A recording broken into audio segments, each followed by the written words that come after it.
Welcome back, Design and Draw. So for this video, we are talking about your watercolor landscapes. And I'm going to introduce you to some different examples, and we're going to talk about what it is to be a monochromatic watercolor landscape. Kind of a mouthful.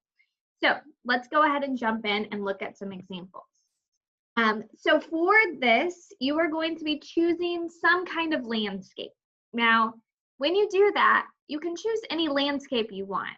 In fact, I want you to choose an image of something that matters to you.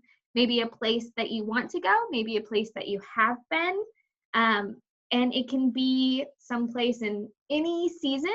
So a lot of people don't think about, like, it could be winter or spring or summer or fall.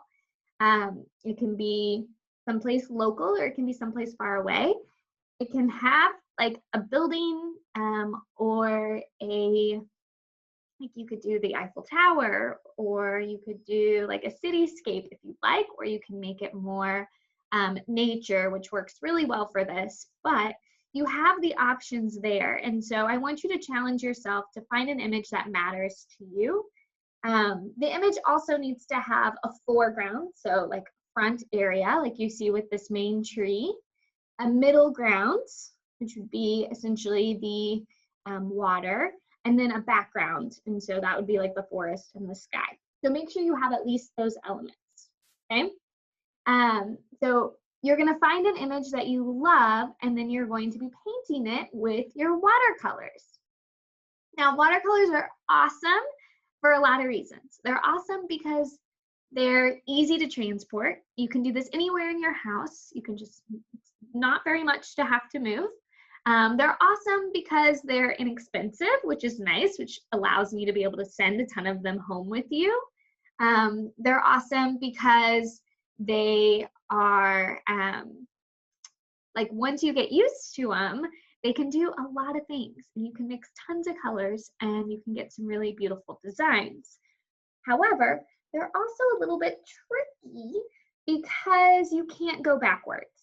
If you were using acrylic paints or tempera paints, then those are things that you can layer lighter colors on top of darker colors, and you can get that back. So let's say I was working on this painting right here, and I painted in all of these trees, and I realized I have too many trees in this reflection. I don't like that many trees. So I want to paint this back to where it's like the light color of the water. I can't do that. It doesn't allow me to go backwards with that, because once you add that color, because it's translucent, you're just adding more colors on top of it, and so it's only going to get darker. Now that's okay, because you know that, you can be really smart about it, and you can make sure to leave any areas that you want to be white or light, leave those blank as you're working. You can still layer, but layer towards the darker colors, and you can just be purposeful about where things are. Okay, so watercolors are awesome, but it takes a lot more thought ahead of time when you're working with them. So here are some other examples. With this, I want you to do a monochromatic watercolor painting. Now, the reason I'm suggesting monochromatic is because it's actually a great way to learn how to use watercolors. With monochromatic, you can easily see where the light areas are all the way through the dark, and you don't have to worry about the color mixing per se. Now, I'm still gonna have you learn how to color mix, because I think that's incredibly important. And you don't have to just use any of the flat colors when you're doing this. You don't have to just go to your tray and use red and then use like light versions of the red. You can still mix and use like a red orange, or use like a burgundy or something different, but just mix a lot of it and then go and use that as you're creating your different values. And I think at least when you're starting to learn watercolors, you can be a lot more successful if you're working monochromatic, meaning one color and just all the different values like you see here. Here's some more examples. You can notice watercolor is usually a little bit more loose. So you don't need to trace anything on here. Usually you can kind of just sketch out, which I'll show you how to do in a later tutorial. And then just build up those values and build up those layers as you work. We will be using your watercolor paper, which came in your supply kit. And so make sure you have that. That's going to be the really thick paper. Really important that you're using watercolor paper because it's going to absorb that watercolor, and it's the paper is strong enough to withhold against all of that water. Because if you're just using regular computer paper or even your sketchbook paper when you do your practices, you'll notice when you start to add a lot of watercolor to it, it gets weak, essentially. It gets these little dots on it, and if you paint too much on that thin paper, it's going to break, it's going to tear, it's going to disintegrate, essentially, just slowly.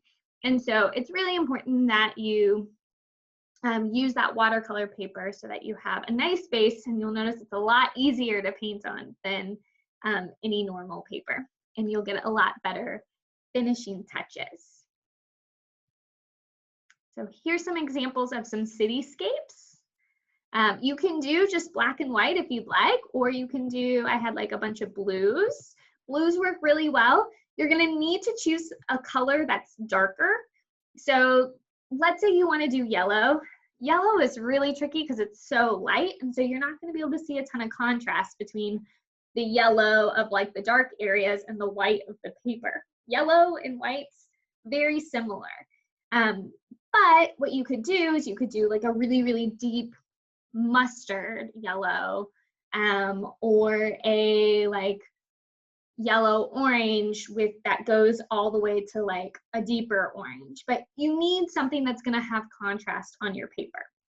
Okay, that's why most of these examples are in greens, blues, blacks. Purples work really well. Red does work, but usually I push towards like a burgundy. So you can decide what you want to use and what works for you.